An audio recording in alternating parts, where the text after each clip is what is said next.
अस्सलामु अलैकुम वरहमतुल्लाहि वबरकातुहू। मुहतरम नाज़रीन किराम, मैं आप लोगों को तकबीर तशरीक़ से मुतअल्लिक़ कुछ बातें बता दूं। आप लोगों के सामने तकबीर तशरीक़ से मुतअल्लिक़ कुछ बातें अर्ज़ कर दूं। पहली बात ये कि तकबीर तशरीक़ हर शख्स पर हर फ़र्ज़ नमाज के बाद पढ़ना वाजिब है, ख़्वाह वो मर्द हो या औरत।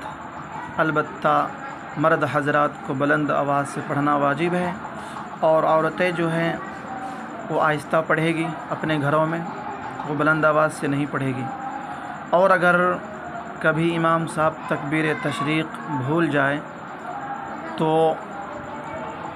तो मुक़्तदी हज़रात पढ़ लें, मुक़्तदी हज़रात ना छोड़ें, ताकि इमाम साहब भी सुनकर तकबीर तशरीक़ पढ़ लें। दूसरी बात, ये तकबीर तशरीक़ कब से कब तक पढ़ी जाएगी? तो तकबीर तशरीक़ जो है ये 9 ज़िलहिज्जा की फ़जर की नमाज के बाद से 13वीं ज़िलहिज्जा की असर के नमाज तक पढ़ी जाएगी, यानी 5 दिन तक पढ़ी जाएगी।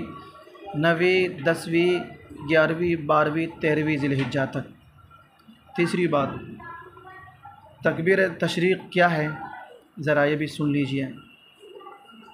तकबीर तशरीक़ ये है अल्लाहु अकबर ला इलाहा इल्लल्लाहु वल्लाहु अकबर वलिल्लाहिल हम्द।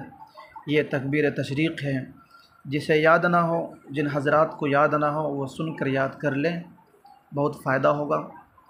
अस्सलामु अलैकुम वरहमतुल्लाहि वबरकातुहू।